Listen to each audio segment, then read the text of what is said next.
Hey everyone, welcome to the 465th episode of Just Shoot It, a podcast about filmmaking, screenwriting, and directing. This episode is brought to you by patron Seabass, who we just talked about. Thank you, Seabass. I'm Oren Kaplan. And I'm Matt Enlow. Today we've got Laura Murphy on the show. She's a very cool new friend of ours. We've been in the same space as her for years now. She's in the comedy space, and she's got a new feature film out called F, Marry, Kill. It comes out March 7th. Her movie stars Lucy Hale. It's got a really fun cast. It's a comedy thriller, and it's cool. It's her second movie. We talk about her film career. She worked at MTV for a long time. She directed Girl Coach, directed a ton of TV too. Nora from Queens. Her and I pitched against each other. I thought I handedly beat her, but it turns out that she was just too busy and dropped out of the bid pool. So we pitched against each other as well, and it makes complete sense that she won. I didn't think I won at all. Yeah, I feel like we should only have people that we beat on the podcast, pitches? Just so we can be like, yeah, you're going down. Yeah. But you know, it's a different vibe. Isn't this whole podcast about boosting our own ego? Yeah. If you listen to this interview, you might think it is. Every interview. If you listen to this show. I guess if you have a podcast, it's because you're trying to tell people that you know stuff. So anyhow, we don't know anything, but we appreciate you listening. Mm-hmm. And so, yeah, if you do appreciate this, check out our Patreon, patreon.com/justshootitpod. You can give us $1 or $2 or $5 or $20 just to keep the show going. Really, that's like the main incentive. If you feel like you get something out of this, then patreon.com/justshootitpod. It literally just keeps fueling us. I keep saying that we've been on for 10 years, but I'm sure it's going to be 11 at any point now. So yeah, check it out. But yeah, I think that's it. Before we talk to Laura, I've been dying to tell you what I've been up to lately. I can't wait to hear. But before I find out what you've been up to lately, there's one other thing I wanted to bring up. Oh, yes. Go for it. Magic Mind.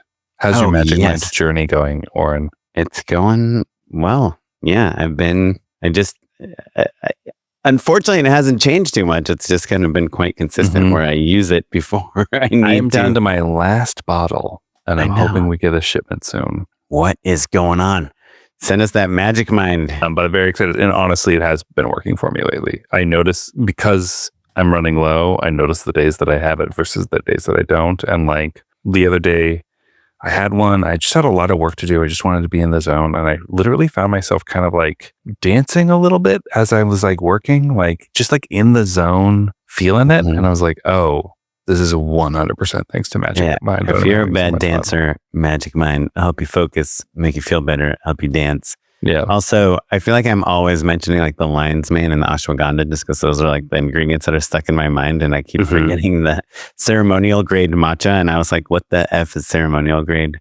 And so I looked it up, and it's exactly what you think it is. It's like a better grade of matcha and kind of like the highest grade of matcha. And I guess matcha is good for you. And my wife drinks it all the time. So now, you know, she's not the only cool kid in the club. Yeah.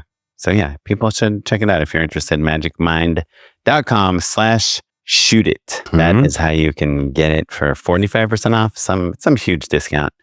Check it out. If you like it, you know, just join our Patreon.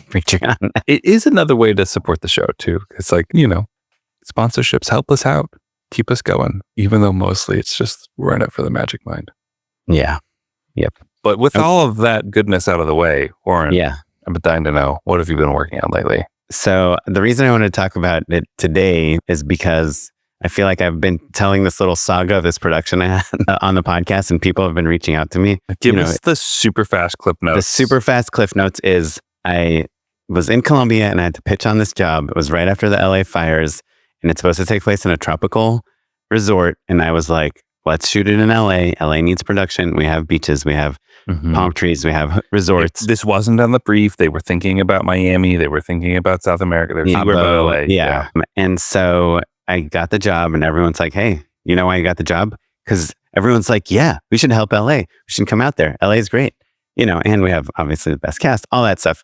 I mentioned it to everyone. Everyone's like, yeah, Warren, that's cool. Way to pitch LA, which I appreciated the appreciation, but also I just selfishly did it because like I love shooting in LA. It wasn't, you know, of course, it was more like everyone's available and hungry for the work. So let's. You would have shot anywhere for sure. It wasn't altruistic, but it was also. It's nice when something nice also matches your. Yeah, and it's. I mean, I'm like so 1,000,000% believer that shooting in LA is my preference because not just because my family is here and I live here, but because all the stuff we actually talked to Laura about this in the episode. So you'll have to wait and hear about why we love shooting in LA. But so we came here because of the fires. No beach would let us permit it because resorts and hotels were housing people who lost their homes. No hotels were available. Resorts wanted, I'm not exaggerating, 10 times the amount we had budgeted for them.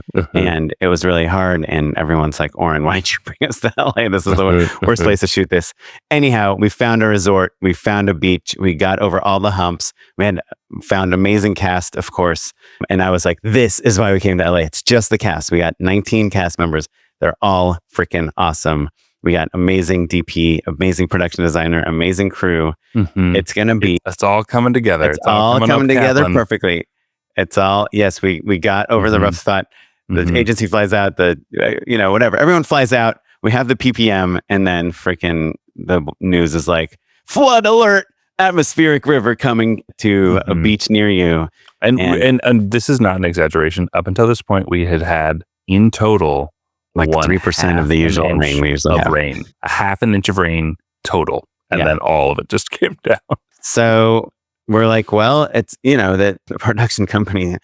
They taught me this. They're like, hey, you don't tell them whether we should push or not push because it's a risk. Like we don't know. We could push and then there could be no rain, or we could not push and we could just be in torrential downpours the entire time. Either and the shoot is completely ruined. But it's expensive to push because we have to rebook the resort, rebook the beach, rebook the crew. And guess what? We lost our DP and we lost our production designer who I was so excited about. But I was like, at the very least, we kept our cast, right? We found this awesome spokesperson and she is available to push. So it's still so worth it to shoot in LA. So it's going to cost, whatever, 6 figures more to push a week because we have to pay out, a lot of these people. We'd already, by the way, when we did our team had already pre-dressed and pre-lit the set for the next day. And then we pushed the shoot. I mean, we rented everything. We picked everything up in the trucks, all the labor. Yeah. But so pushed a week. So we come back a week later, right? And we're like, okay, now we're really finally past all the hurdles, right? We got the thing, we got our location. The weather's looking relatively good. And we start shooting. It's a 5-day shoot, right? 3 days for the TV commercial, 2 days for the socials. And so we shoot the first 3 days, the social day, and then the 2 TV commercial days. And then day 4, and they go pretty well. There was a little bit of weather, there were some skies that are completely white, and I had to be like, sky replacement. Don't worry, sky replacement. White skies, that's totally fine, for sure. Yeah, I mean, it's totally fine, but not ideal, but it's fixable. Yeah. Yes, and it's a billion times better if they're blue, but we can do something, but it'll cost money to do. You do have heavy duty lights that can pump up. Yes, we can fake the sun. Yeah. But we can't fake the sky, obviously. Right. But you can replace the sky and you have the lights to fake the sun, I guess is what I'm trying to say. Yeah. And I replacing the sky, it's not trivial, but it's a commercial. So, we're talking about a minute worth of footage, But so, and we did have some good skies as well. But we had our cast showed up. They were great. Everyone was great. Wardrobe, all the little things of commercials, that take forever. But we got through it 3 days with our amazing spokesperson. And on day 3, to make things even better, our caterer brings sushi for lunch, right? And it's like, what? We have sushi now? It's not just like a spicy tuna roll. They have a guy there, a sushi chef making hand rolls, custom hand rolls for everyone. They have the giant wooden boats with different rolls and everyone's like, yeah, this is amazing. And then of course my producer, I don't remember if it was my producer Kelly or my first AD Kevin, might have been the first AD, was like, oh yeah, the caterers, they always do that. They'll do sushi or something crazy, one day, and then the whole crew will talk about it to all these producers, and the producers will be like, who's that? We're going to hire them. Oh, the sushi people. Yeah. It's like a trick to get these caterers hired again. So I'm like, I posted this, footage of sushi on Instagram. I was like, well, random day, there's a custom hand roll bar here at lunch. Have we talked about my favorite set meal by far, the splurgy set meal day? Is it that big container of Twizzlers? Yeah. It's the red vine ropes, and you just you never have to. You just kind of eat it. No, pupusa day. Oh, when they get. I've never had that. Big. Oh, it's so fun. I also like a taco cart as well. Especially with the second meal, that's great. Oh yeah. But pupusas, you don't eat pupusas that often. they have like the special person out there like making them and like frying them up for you and stuff. Oh, it's so fun. Yeah, and way better than a coffee cart. Yeah, I love a coffee cart too. The problem with pupusas, especially like I'm vegetarian. More a poop says, you know what I mean? It's just like it's beans, cheese, and cornmeal. It's just like a heavy meal. Like you just want to go take a nap. Yeah, but it's still worth it. I freaking love them. Anyway, sushi. So sushi. So then, you know, I posted on Instagram and I get all these messages from mainly DPs. I think Tyler from Ellen sent me a message. He's like, oh, I've been on the wrong side of raw fish on set before. And I was like, oh, should I not have eaten the sushi that's been sitting out in the sun? No. And then I get a text that night from my producer, Kelly, and he's like, hey, just so you know, our spokesperson might have food poisoning. She thinks she might have food poisoning. I'll let you know, tomorrow morning, like if it affects like what time we get to set. Yeah. And I'm thinking, oh no, it's the fish. It like for sure it's the fish. It's gonna be like that scene from Airplane where everyone that ate whatever the fish gets sick. I talked about this on a PPS job. I got sick. Yeah, you puked in front of the whole crew. No, that's a different job. It was a lotto shoot, and I was like, I gotta go. I made it through the day, but I was like, I need to go home right now. And the producer was like, yep, you gotta go. Bye. And I found out later that it was only the vegetarians who got sick because we were the only ones who ate any vegetables. It was just not washed or had some. Yeah. It was just a salad that got us. But it was like 4 people. And like everyone else like literally just didn't even touch the salad. Right. Yeah, that makes sense. And where PPS shoots, I can imagine not a bazillion salad eaters. Yeah. But the key thing that you said is that you work through it. And so I say to my wife, I'm like, oh man, our main actor might have food poisoning. The whole crew might have food poisoning. We might all go down. Sure. And she's like, well, she's a pro. Hopefully she'll work through it. And I'm like, you'll be fine. Yeah. I was on an IV drip in Mexico. I was so sick on set trying to shoot, but you can do it. Go puke, come back, clean your mouth, do a take. Yep. So the next morning, our call time is 6:30 a.m. at the beach in Redondo. It's an hour away from everyone's house. So you're leaving at 5 a.m., wake up at 4:30 a.m. And I text my producer and I'm like, so what's happening? Is our actress coming? Like, can she work through the food poisoning? And he goes, so it turns out it wasn't food poisoning. Her appendix burst in surgery or on her way to surgery to get her appendix removed. Yeah. And like, if your appendix bursts, you have like 36 hours or it's like fatal, basically. Yes. Yeah. And I'm like, I did what every single person from the agency, client, and production did that immediately did, which Googled appendicitis recovery. How quick? Yeah. Yep. 1 to 2 weeks. And it's like, dude, we already had all this location stuff. We're already so over budget on locations. Dude, we already pushed the shoot for a week. Had you shot some stuff with her? This is day 4 of 5. Yeah. We had shot for 3 solid days with her. And on day 4, she is in every single shot. And on day 5, they're doing some socials, which she's not in every single shot of. But on day 4, it's every single shot. So I call my DP, Dave. I'm like, hey, dude, this is a situation. I think because of the way that this creative is constructed, we could, where the we see something play out and the spokesperson comes in and kind of comments on it. I think we can shoot her on green screen. If you feel confident that you can match the lighting from the beach on green screen. And he's like, yep, I feel super confident. Yep. So it's kind of a version of what I was pitching before. I was like, oh, why aren't you plating things out a little bit more? Oh, yeah. Because things are so complicated. Now you just have, right. Your host is just one element that you get to get perfectly. And then you can match that to your favorite background take. Right. So I call my producer. I'm like, hey, talk to Dave. I think we can do it on green screen. He's like, okay, I'm going to talk to agency, client, production company, everyone. Yeah. So I get to set, 6:30. I'm like, okay, what'd they say? Is like, no, it's a no-go. They're not into it. I'm like, no. What do you mean? It's like, they don't think it's going to look good. I'm like, wait. But like, we already have literally the day before we had set up all the art. We have like all the umbrellas, all the things. We brought a 500-pound gazebo over there. We've got like all we had security overnight because the entire beach is dressed. Like the 18Ks are down there. The generator cables are run. Like, I'm like, dude, we will save 0 cents by sending the crew home. We've spent all the money already. Yeah. Why?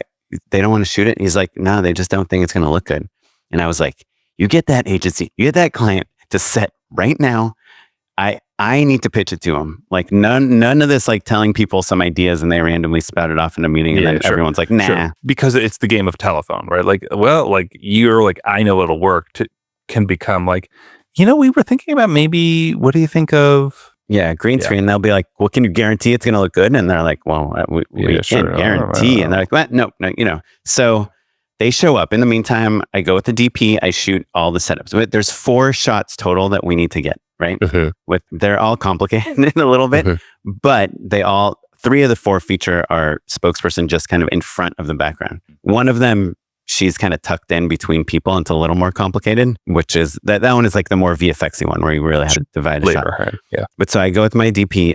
We take photos of each of the 4 setups on the beach where they're going to shoot, what the layers are going to be.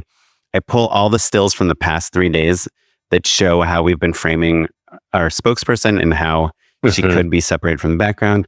I have the board for my AD that has the shoot schedule that shows our 4 shots that we have to get and the storyboards for those. And I start writing a bullet point list on my phone, which like, I think most people do this, but if I just write something down, I'll remember it when I'm presenting it. Yeah. And so I'm like, get them, the beach is only like 20 minutes away from their hotel. I was like, get them over here. I want to present this to them. So they all come. I'm like, just only decision makers, please. So I have the creatives from the agency, the client, and the producers, right? And I sit them all down and I'm like, hey, and the client's like, has anything like this ever happened to you before? And I go, of course. This is like what production is. It's we take a vision, we mash it up with reality, they smack each other in the face, sure. Yeah. And we weave and bob and figure out how to make this beautiful thing. And a lot of times these lead to happy accidents and good things. Good on you for having that answer, because like, have you ever had an actor on day 4 or 5 get appendicitis and no longer be there, where you couldn't move things around? No, but like, have you had locations fall through? Have you had actors fall through? Have you had people cancel? Or of course, everything is changed, but like this specific example, maybe right. Not. Right. Well, in my bullet point, really asking, in my bullet point list, I said, because I had written like Wet Hot American Summer, like what you had mentioned. And like there's like a movie like Wet Hot American Summer, everything's supposed to be exterior. They changed it interior because it was raining the whole time. I said, I've had a DP on the way to a 5-day shoot, day 1, end up in a 10-car pileup and go to the ER. And I had no DP on my giant shoot. And, you call someone. Yeah, got someone else. I've had Angela Kinsey, the actor from The Office, for a 6-hour shoot day where I had to shoot 4 commercials, and 2 hours in, halfway through the first commercial, the fire department shows up and tells us the stage doesn't have the right permits and is shutting us down. And we had to distract the fire department while I could do 3 more takes with Angela and get every single script, and it ended up working. So yes, this is not great. Of course, we already pushed the shoot because we luckily had the resources to do that. But I feel like we have a plan and I think it's going to be good. And it'll even help us focus also, on the background. What's the downside? Right. So then by that point, everyone was sitting down there and I was like, listen, we've already spent all the money. We'll save $0 by not doing this. Yeah. But I think this will be really smart. And I said, look, I don't mean to boast, but I do have a background in VFX. I did do all the VFX for Come On. I did all the VFX for Nomadland, which won the Oscar. I had a movie at Sundance this past year. I had a movie at South by. So I feel I would not pitch this if I did not feel 1,000,000% confident that it will work and look good. And I want this to be on my reel. So I want to make sure this looks good. And I spoke to Dave Volrath, our DP over here. And I said, Dave, do you have anything at Sundance or South by this past year? And he goes, well, not this past year, but yeah. And I was like, okay, we should have rehearsed that ahead of time. But Dave, you feel confident that we can match the lighting exactly of what we're going to shoot on the beach? And he's like, yeah. And I'm like, we can come back to the beach and shoot it on green screen. We can shoot it on the stage. We have so many options.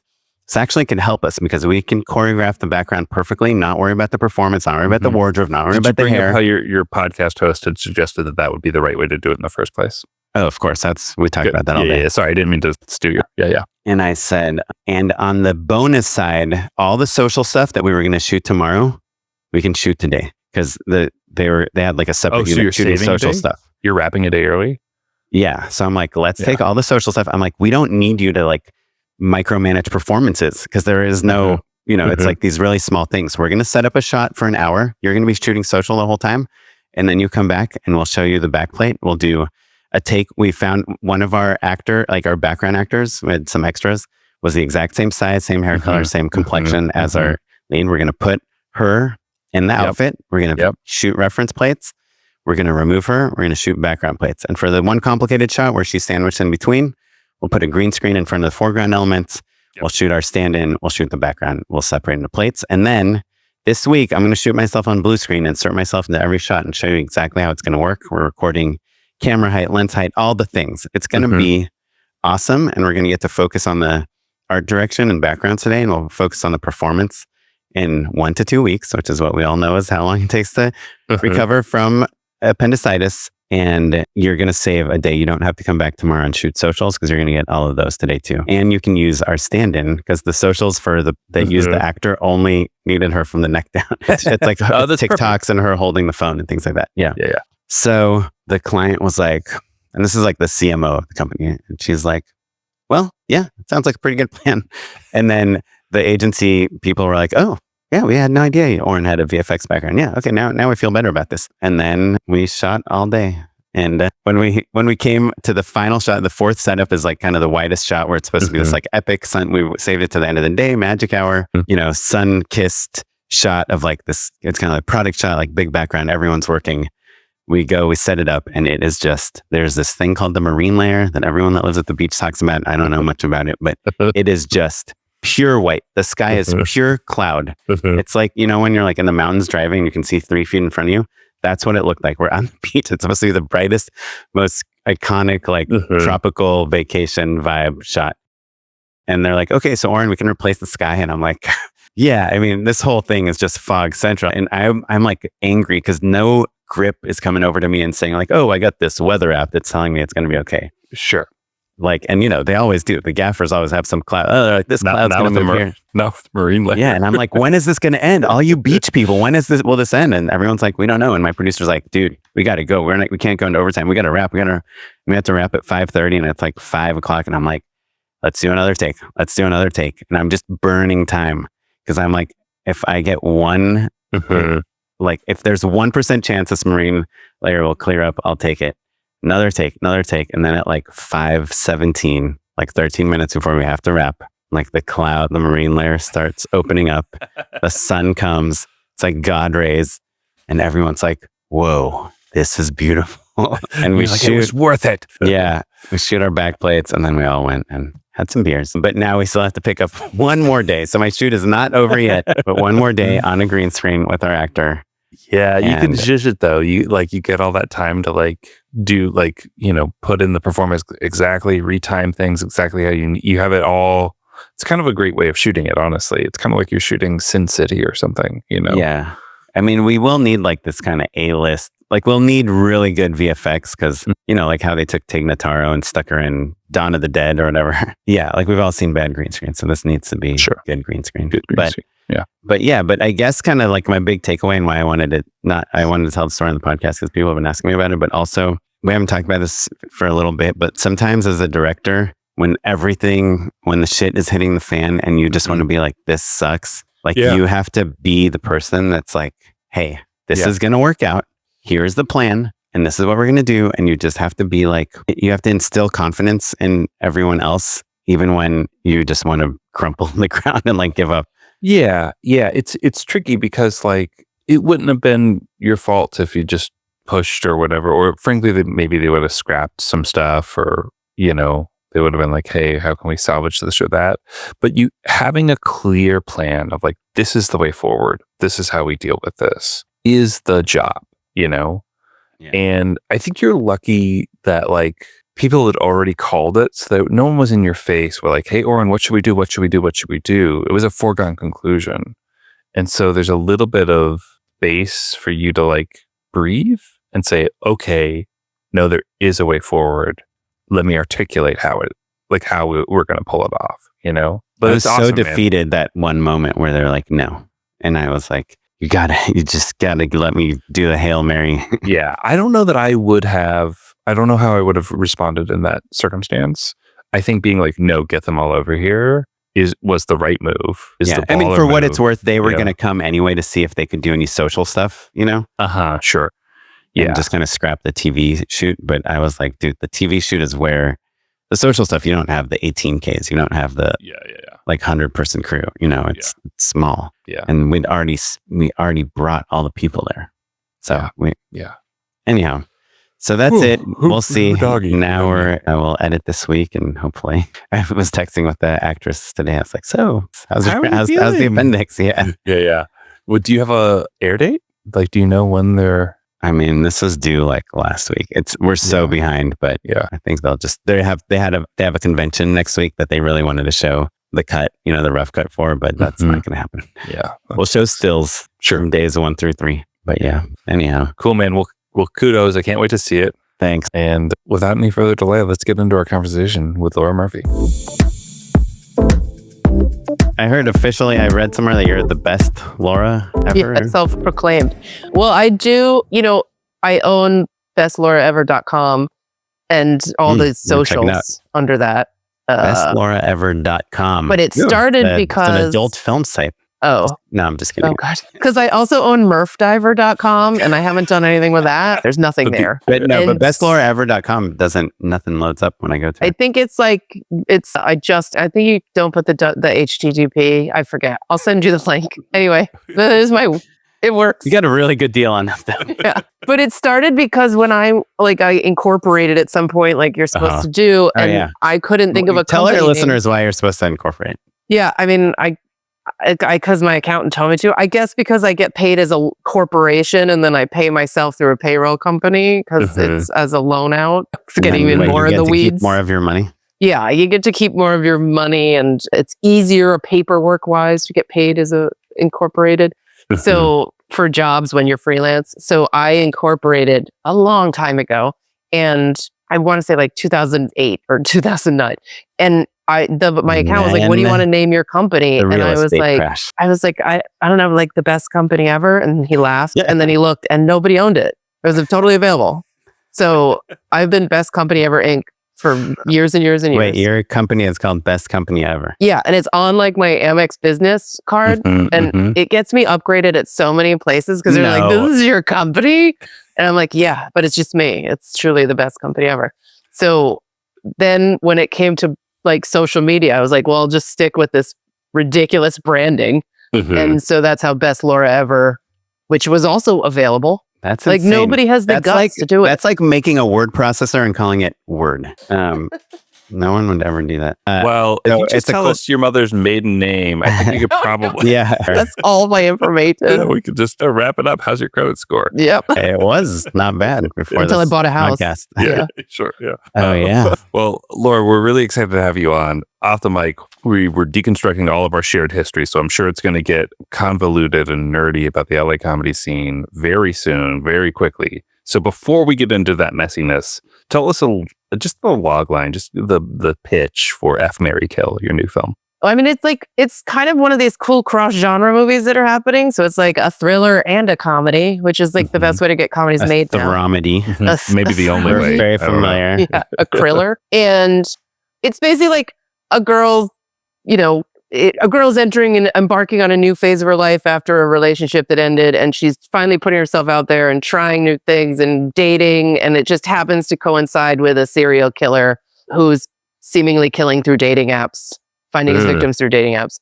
Those two things coincide, but she also ends up dating 3 guys and kind of is in a real life F, Marry, Kill. But then the F, Marry, Kill also stands for all the things happening in the city of Boulder at the time, shot in British Columbia and not Boulder. I was wondering where you shot That's part of the log line.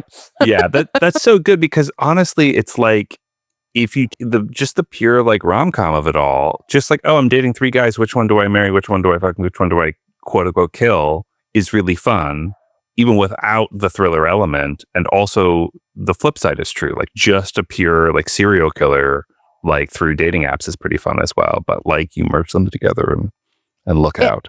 And I think what I got excited about, other than like the tonal, like, finding that tonal sweet spot between the two genres, is also like, it's really about, we all ingest so much true crime on a daily basis that it can make you a crazy paranoid person.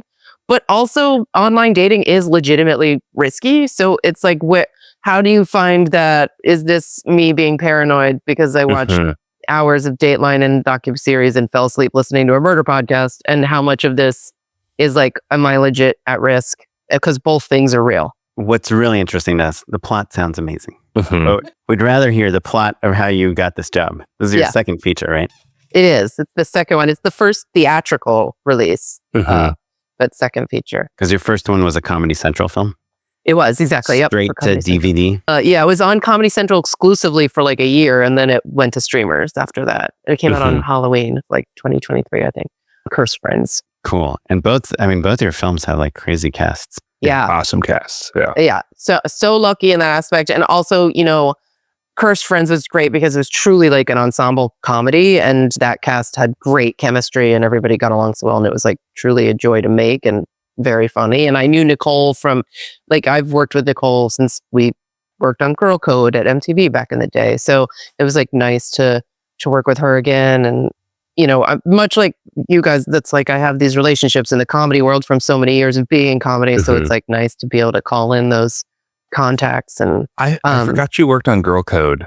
That is like such a hallmark for people. Like people love Girl Code. That's very, and also that cast was incredible. Stellar. Yeah. We got, I think like, and I've said this before, but like of all the things I've done, still to this day, the thing I will be the most proud of is because of the impact it has and had, and how many people tell me that it is Girl Code. Like, still PAs will come up and be like, Girl Code, this was like so important in my teenage years. I learned so much. It's like, I'm it's really cool. Yeah. very proud If you're of a that. listener, watch Girl Code. It'll probably lead to being a PA. Well, so I think the big question I have, or to your point of like, how did you get this job? I'm curious about how you pitched it, right? Because there is this really fascinating blending of the genres, right? but you're not a writer on it, right? I am not, no. So I did script came to you? the script came to me, and it was definitely, I think they were wanting to bring in a comedy person because it was a thriller that was, was kind of in the comedy world, but they wanted to push the comedy. And so I think that's how I got in the mix for it. And because Cursed Friends was also kind of this spooky comedy, it was also in that cross genre world. So the script came to me, and they're like, we ran some numbers, did some tests, and you're definitely a Miranda, so you should probably direct this. Yeah. I wish the interview was just some sort of quiz, online quiz. Sure. That would have been awesome. But I think I was really intrigued by their whole set, like, because they were like kind of doing these cool things that also had messaging and also was a little subversive. And I was like, oh, that's kind of cool. So I got the script, and and it was one of those things where like I got the script and I had to do a call 4 days later. We're going to ask this, but you when you got the script, like your agent sent it to you or a friend or how? No, it came from agent. So I was definitely on a list. Well, that's what I've realized is you get on lists, and then like once you're on lists, then you get, and so seriously, like I think we kind of touched on it on the podcast, but like that thing you just said, like you get on a list, like, but if you just rephrase it as like advice, get on lists is like a really huge part of having a career in Hollywood. Yeah. If you want to work on projects that you're not originating yourself. Exactly. And it's hard because it's also like really hard to get yourself on those lists. Like there's not anything you can do to be on the list because it's not like. But there is, I think. Well, there's indirect, but like just to kind of set it up. When I was at Comedy Central, we used to make these lists all the time, and literally this is how it would happen. All of us would go sit on someone's couch and throw out names. So the way that couch tossing, it's called. Yeah. But it was like, okay, like, we're all just going to name our favorite people, the people that we like to hang out with, the people that we like to work with, or the people whose work we admire. Right. So under each of those buckets, there are things that you can actively do. You can actively network. You can make work that's really cool that people admire and that people are sharing, all of that stuff. But like, it's that Hollywood maxim of like, it is a little bit who you know to a certain extent, right? Or who have you seen? Who do you like, right? And there were some executives who just named the same 5 dudes over and over again. And then there were other younger ones. For sure. Yeah. For sure. Yeah. Their 5 best friends. And then sometimes there were younger people who were like so hungry to be like, oh, I just saw this incredible thing at this festival or online or whatever. we should talk to this person. Like those ambitious people who are maybe a little less set in their ways. Sorry. Right. Both But of you have nowadays there important is things that to say sense of discovery where people are like, there's this person on Instagram that's making, his name is Grok Sure. or whatever. Sure. Or what's his name? Gok? Oh, Gox? Gox. Oh, I don't know that. He makes amazing YouTube videos that are like better than Hollywood films. Like we should Mhm. put this guy on the list. You know, like Sure. there's new ways to be found. But I think those two things you said, Matt, make something that's cool and then network. And Well, the one thing I would say as advice is that I realized is early on when I first got an agent and I hadn't done that much stuff, they send you on all these generals and you go on 1,000 generals and get used to be tiny bottles of water, but now it's probably over Zoom. Right. And now it's they give you one egg. Like They'll take it. and a coffee of Yeah. variety. Yeah, you can get a coffee and a Fiji water bottle for the price of that egg.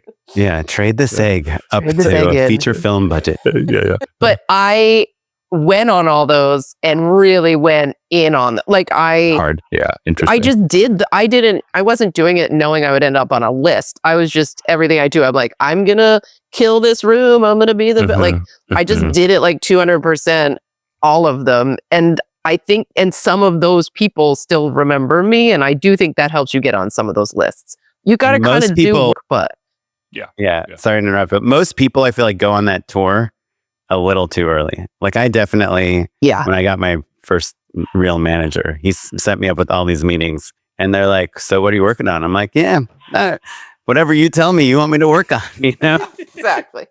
But my favorite example is that they would always ask you, like, what are you watching or what's your favorite thing? And my answer would be like, Alien. Like, I'm not Ridley Scott. I'm not going to make Alien. Like, I'm not even going to make the funny Alien. Right. Yeah, I think I said It's Always Sunny, which is what everybody That's wanted smart. then. That's like smart. everybody Yeah. wanted their own version of It's Always Sunny. So Yeah. it was like, I just play into the Sure. audience. Yeah. And you had already been, you'd already worked at MTV and directed Yeah. a ton of stuff when you're on And- these meetings. Honestly, I think by that point, I had done Girl Code and Girl Code was like 3 years of my life. And then I did like 2 sketches for John Oliver and I got a million meetings from that, from like literally what was 4 days because they moved so fast of my life, way more than I did for Girl Code. And so But I is that had your stuff. your agent is like, I'm going to tell everyone that she did some John Oliver and see if they want to meet with her? Yeah, I think that was And are they sending your sketches from John Oliver also? No, because I thought it was so new. I think they were just saying she's like just having that it was like a good You're thing at to a have home on your box resume. office. Yeah. I think also though there is that thing of like we talk about like Hollywood viral, right? There were like White Lotus. If you named any cast member from the current season of White Lotus or even last season, everyone thinks that they're the hottest get you could possibly ask for, right? And it's because everyone in town watches White Lotus. Do people care about, the third billing on that show outside of this bubble? Maybe, maybe not. But like that has this level of cachet the same way I'm sure John Oliver did. Yeah. You know what I mean? Exactly. Yeah. Yeah. It is the thing. I've talked about this on the podcast before, but I had this meeting with this commercial rep, Dana Bash, and she was like, your work's pretty good, but your problem is like nobody has any clue who you are. And that was when I was like, oh yeah, I'm on 0 lists, Yeah. But so You you're had on a podcast for 10 years. Yeah. Right. Yeah. She was like, have you considered a new co-host? And I was like, You're like, who would do all the work for me like, then? would you do it with me? And she was like, no. So I haven't really pursued it since then. But you're, I guess just to back up for your first feature real quick, Cursed Friends, which also has this insane cast. I see John Gabris is in both your movies. I'm assuming He's in you told everything him, I've done. I'm going to pay you a little less, but I'll get you another job. After I this, put right? John Gabris. It's now become a thing. Like he's in Oh, the that's end excellent. of Your Cursed Friends. signature He's move. in F, Marry, Kill. I put him in that. I brought him into an Admiral's Everything episode I did. I put John Gabris in everything. Wait, he's not the podcaster, is he? He and Excellent. Jessime Peluso is the female podcaster who is on Girl Code. Awesome. So bringing all the Girl Code peeps in. So I've You- heard you- people that want to cast him. They're like, the easiest way to cast him is just get Laura Murphy to direct. That's why I keep getting jobs. There It's you really go. just people want John Good. Gabris. I did Good the whole deck person. I do is just John Gabris. Yeah. Yeah. Well, Just Cursed him Friends had Nikki Glazer, Kathy Griffin, Joey Fat One, Yep. Will Arnett, Ken Marino, Rob Riggle, Yeah. Harvey Guillen. I worked with him. He's Very hilarious. funny guy. Nicole Byer, your first movie. How did you do that? Well, because I had a history with Comedy Central. So that meeting, the Cursed Friends meeting, was a perfect example of getting onto a meeting where I knew a lot of the people on the Zoom already from generals or other meetings, or other jobs. So it was really like a lot of relationships paid off. That script I think I got that script through my agent. I was on Comedy Central's list because I had done Nora from Queens already. I had done Nora from Queens.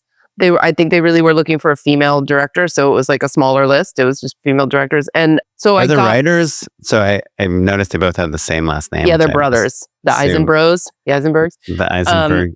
And so, are they on the Zoom call when you're doing the first meeting? Yes, I got the script, and then I had like I think a week or 9 days till the meeting, and I did a full you've done commercials. I did a treatment for like it was if it was a commercial, like a beautiful 25, 30 page treatment. And you're like, maybe we'll do a 30-minute cut down, I think we can reuse. Exactly. Don't worry. Shoot for vertical. Yeah, shoot for God. I hate that we both made that joke. I know. the arm for listeners Yeah, we who even aren't acted it out. watching. Yeah. You're like, I was thinking for wardrobe, what if we like do pops of the brand color, Comedy Central yellow, But I think directors often don't do commercials, don't do the beautiful expert deck with like, I wrote pages and pages about characters and like the big dance number. And like, I just went all out on the treatment.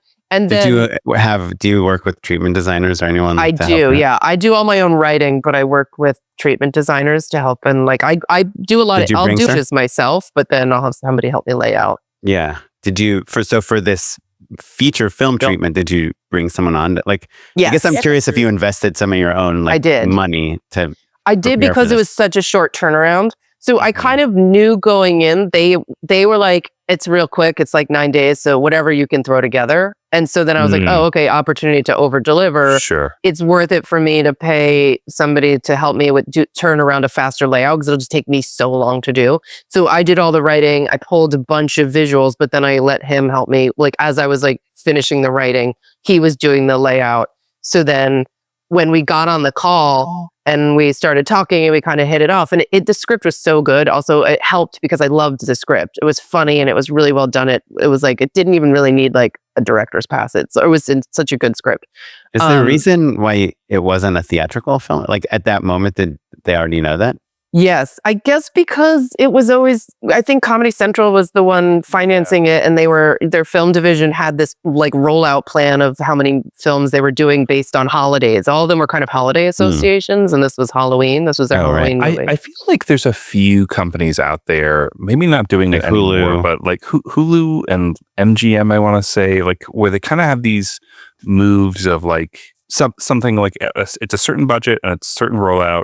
And I bet there's some like legal, not loophole, but like strategy behind it where it's like you window it out and this is how it all makes sense. It was like in vogue there for a few minutes, right when you were doing it, right? Yeah, and I think advertising money still supports it on Comedy Central. So it made sense to have it exclusively at Comedy Central for the ad sales around it, probably. Right. Yeah, and it's kind of the old YouTube model of like, hey, it's a holiday, it's Valentine's Day, let's kind of make Valentine's Day videos. So it's Halloween. Like, what's everyone going to be watching?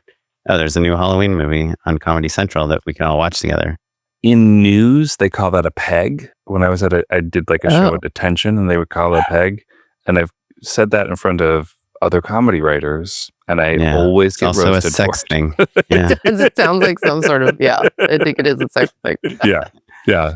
What's funny is it aired on Halloween, but it was also like the World Series the same night, and also Hocus Pocus 3 came out on the same night on video. It did not rate well the first night it came out. It was so like the cards are stacked against me. Yeah, we were up against some tough things, but I think it caught up afterward. Yeah. But yeah, so I mean, I think I over delivered when I pulled up the deck on the call. I think everybody was like, "Oh, wow." And coincidentally, a lot of the references I made in it and the visuals I was talking about and like the type treatment we did was very similar to, I think, a deck the writers had done previously. So it was like very clear we were on the same page. And they didn't share that deck with you? No. Their deck? No. Oh, interesting. It was just really like, I clearly was visualizing it in a similar way. And the references I pulled were very like, it was like, let's make this look strikingly like very cinematic. It was like Fincher references, which oddly I use a lot for F, Marry, Kill too. But that was my follow-up question. It's like, it was a lot of like, or you're like, this is going to be the brutalist of thriller comedies. Well, there was a lot of I paused it. I watched this with my wife, and I was like, I'm going to tell you the movies that she has in her deck right now. Which one? For F, Marry, Kill? For F, Marry, Kill. And I said, Seven, Zodiac. Oh, there was no Zodiac. Interesting. Oh. It was actually a lot of Gone Girl. Oh, interesting. Okay. Yeah. Seven was in Cursed Friends a lot because we actually used like a very similar opening sequence to Seven. So Seven in the game were in so you're just a Fincher head. That's what I never really thought I was, but the two movies I did. The next movie is about dragon tattoos. Yeah. Sure. The thing with Cursed Friends is there was a lot of like vomiting pink glitter and like a lot of like pink poppy things. And I kind of pitched this idea of I kept calling it dirty candy. It's like if you're going to have somebody puke pink glitter, then it should look like a Nirvana video, a version of that, or like a Fincher version of that. So it was this like dirty candy was the visual touchstone. So it ended up being a lot. Yeah. And then weirdly for F, Marry, Kill, it was very Hitchcocky. The script was very Hitchcocky, Rear Window. There's a lot of Hitchcock. But then when I was like really looking at like, what is the modern version of Hitchcock? Yeah, you can't do Fincher. Vertigo references. Like no one wants that. But like if you watch Gone Girl, the colors in it look like are very inspired by Hitchcock. It's like all these muted Technicolor like pastels with then like a layer of grit over them, and so it kind of made sense for that. So now I've just I mean Polanski's kind of Hitchcockian too, I guess. That's true. You split the difference. Did you did the same sort of treatment process for F, Marry, Kill as well? It was much shorter turnaround on that. I had 4 days, and I happened to be on a flight, so I did do my own for that. Treatments on a flight. You're like, I have all this time and no internet. Great, luxurious. You pour one apple juice on your keyboard. And Exactly. like, okay, I guess I only have to use the POLKINJ to write the rest of this treatment.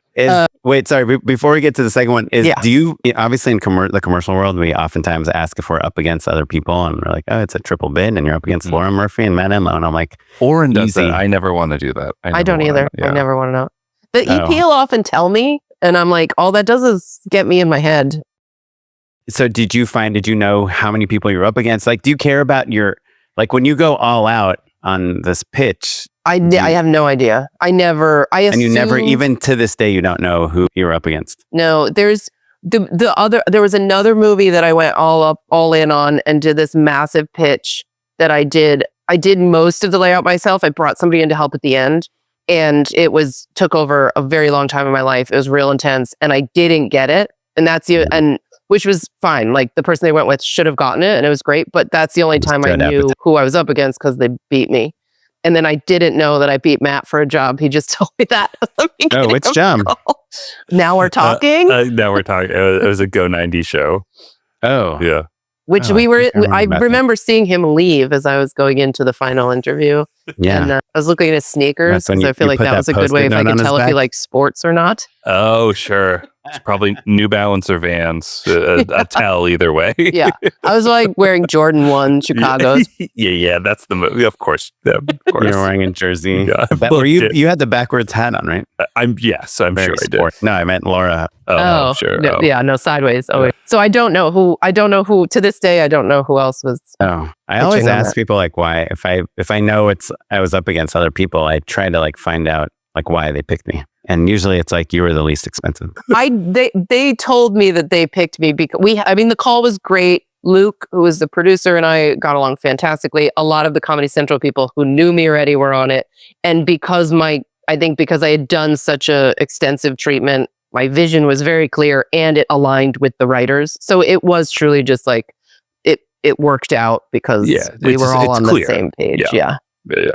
That stuff is, obviously, I don't know if dangerous is the right word, but you're taking a risk pitching a strong vision, if you really want the job and you're like, tell me, it's always that balance of, and I think as commercial directors, I think we probably have learned how to pitch a strong vision that leaves a little air for like some some zigging and zagging so that you're I feel not like I'm taking sort yourself of out of the running. And you're highlighting the difference though between commercial directing and features, right? Because I think that Oren, the reason you want to know who you're up against is like, oh, if you know that they have a really strong reel that you maybe would zag when they're zigging, right? But Laura, I feel like what you're saying is like, this is my vision. This is how I want to do it. Yeah. Right. And I learned the kind of the hard way a little bit because movies take over so much of your life for years, that I'm like, if I am going to do that, then this is how I want to do it. And if you guys aren't on board with that, that's cool. I'm not the right director for this, because I can't spend a year banging my head into a wall and compromising so much that it just gets watered down. And I think when I tried to do that, I didn't get the jobs. Like the jobs where I was trying to do that, and also I don't want to do that. And I think what happened with F, Marry, Kill is they told me afterward, I don't know who was pitching on it, but everybody else had a very similar tone, and mine was the complete opposite. And that was why I ended up getting it, because I think they had this idea of like it would be a little more campy. It was like that movie Megan was out, and this campy thing was happening, and I think everybody leaned into that because that was what they said they thought they wanted. And I was like, no, because there were no murder. I don't want to give anything away, but it's not a horror movie. There's not like slashy gore stuff. So I was like, you kind of need more that marrying than anything else. It's more, it's more movie. It's F, Marry, heavy, kill light. 4 Marys and an F is funeral, right? Yeah, sure, yeah. That kind of confirmed what my gut has been saying for a while, which is that if I'm gonna go in on something, it's like, here's my vision. I feel strongly that this is how I think I can make the movie great. If that's not what you guys are feeling, then cool. Because I'm not the right person, and you will find the right person who is going to do that. So, wait. So, how did you? What can I ask? Like, what words you used when you're like pitching the tone for Close Friends for F, Marry, Kill? For F, Marry, Kill. So, I was very much like, this is a thriller happening to very funny people, and then I was going to say they're very quippy. Yeah, like the dialogue is rapid fire, like almost a little screwball. Right. So I sympathize with those other directors who thought, well, maybe lean into something that feels a little lighter in some way, for sure. Yeah. And my whole thing was make it so visually striking, and that you never forget that it's a thriller. Because that's what happens in those cross-genre movies, is if you go too far thriller and you forget it's a comedy, you lose the interest in the thriller. But if you go too far comedy or something too dark happens, you can't get them back into a comedy. So it's like, if we let the camera work and the lighting and the cinematography and the look of it and the color palette and the set, if all of that says thriller and takes itself very seriously, then we can push the comedy more in the performance. So like we improvise, there was improvising, like we just, at every turn we pushed the comedy, but also, and that's how I pitched it from the beginning, is like really, really take itself seriously. Like it shouldn't feel, there's at no point is it goofy or trying to be funny or winky in the look of it. Then we can use the performances to push the comedy and go, if we wanted to go a little goofy, it won't get corny because it's against this juxtaposition of this like really high-end cinematic Fincher looking movie. Yeah. Kind of makes me think of that movie Talk to Me that Matt and I have talked about before, but the Russell movie, these YouTubers, and that it's like it's funny and crazy and insane, and these guys come from like a super. I'm not saying it's the same tone, but it's like a movie where they took themselves very seriously, and it's better for that because the craziness that is usually present in their YouTube videos like works. Like you buy into it, right, you're like on board because it's not crazy for the sake of being crazy. It's just I don't know. The other movies that I think I referenced that did that really well are Clue, which is like such a great comedy. Knives Out, like that whole world. Sure. And then it's an action comedy, but Game Night. You know that movie? Game Night is so good. That is the other Game Night. I will admit I haven't seen just the trailer, but it did give me Game Night vibes for sure. That was a movie that like is a very exciting action movie that happens to have very funny people in it doing very funny things. And that was like a really tonal touchstone that I kept coming back to. Honestly, I feel like more people would know about Game Night if the title was different. Yeah, I kind of think it's pretty liked. Yeah. You think so? You think people know? I think people know.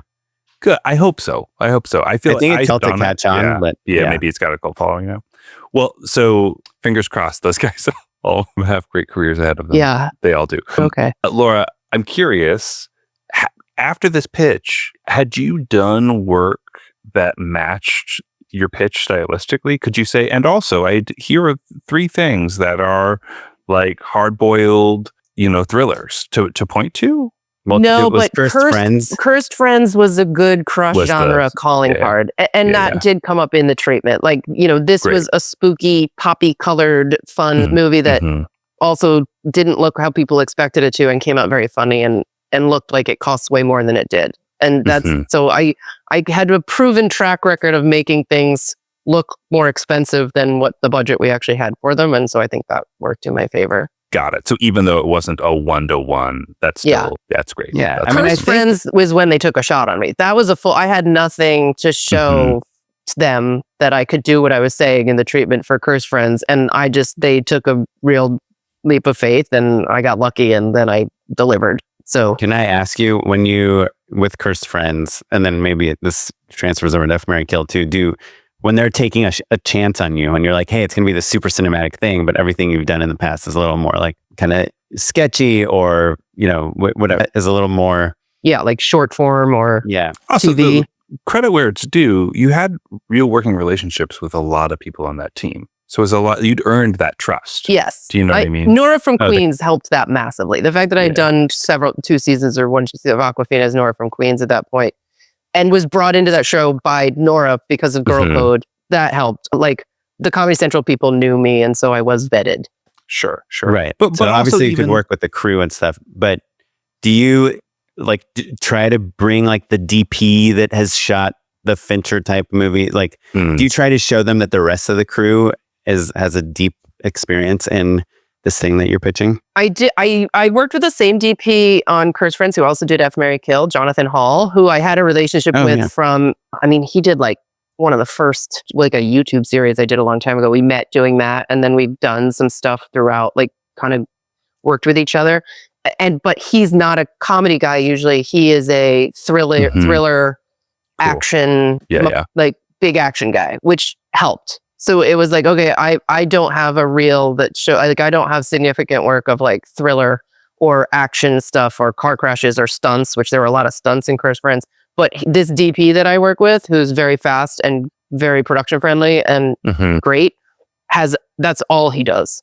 And that's majority of what he does. So that helped, I think, too. And then everybody loved him. And so then it was easy for me to bring him on F, Marry, Kill, because I was like, oh, look, we made another movie together that came in on budget and in the number of shoot days. And producers love hearing that a DP is fast. I know. Like that is the biggest compliment. Yeah.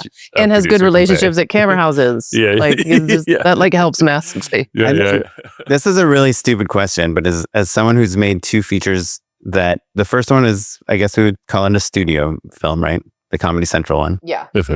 And the second one is It's Lionsgate and BuzzFeed. Like you said, do you think the like on time and on budget, like how important is that when picking a director? Because to me, it seems like it's not something that's going to be a deciding factor. I think it depends on the budget, like the budget range that I'm in and these movies are in, this like 3 to 8 million. I think it is part of it. And often that's because they've done a couple others where they didn't take that into account and got burned. So it becomes an important element, but I'm not standalone. Like I think if I didn't bring all this other, it's like, here's what I want it to look like. Here's this very clear vision. And I promise I will deliver this within the realm of what we need it to be production wise. It's the combination of all that. I think it does help. Like if it's 2 people with great visions and one of them has a proven track record of staying on within the budget or being, production friendly, that'll probably push it over the edge. I think it is a factor. I don't think it's the major factor though. Yeah. But if you had a reputation, right, of like, Laura always just blows her budgets, who care? Like the devil may care. Definitely work against you. Yeah. So you've done these 2 features. F, Marry, Kill is coming out. Sounds awesome. Everyone should go see it. It's got a giant twist at the end that we're not going to ruin for you. But if you don't see it in theaters, then I heard you're removing the twist for the streaming release, right? It's like Clue. Clue. The twist is in the first 12 seconds in the streaming for TikTok. It's very unsatisfying if you wait to streaming. And then it's like much better to watch lead it with 2 weeks earlier. Yeah. March 7th it's out on Awesome. both streaming and in theaters. So I believe that should be tomorrow if you're listening the day this episode comes out. We had such a good time talking to Laura that we didn't want to cut any of this episode. And it's, we usually record for like 1.5 to 2 hours, and like Kevin does some magic and gets it down to like hopefully like an hour 20, 30. But this time, because also I had my very long story at the beginning of this episode that I would not budge on cutting. He refused. I was like, Oren, let's just do it as its own episode. Well, And here we are. it's like talking about COVID right now. It's like nobody cares anymore. So I feel like our personal set stories are interesting, even to ourselves, like within a week of one. Sure. It's a little less fresh. Anyway, the story was great. And our conversation with Laura was so good that we couldn't bear to cut it down. So tune in next week for the conclusion of our conversation with Laura Murphy. The riveting conclusion. And there might be a huge twist at the end. Tune in to find out. That's right. Until then, this episode was edited by Kevin L. Yang. Thanks, Kevin. And produced by Tyler Schmall. You're listening to music provided by the Free Music Archive and the artist Jazar. And you can follow us on Instagram at JustShootItPod. You can email us justshootitpod@gmail.com. And I'm Ado Kaplan. And I'm Mr. Matt Enlow. Catch you next time.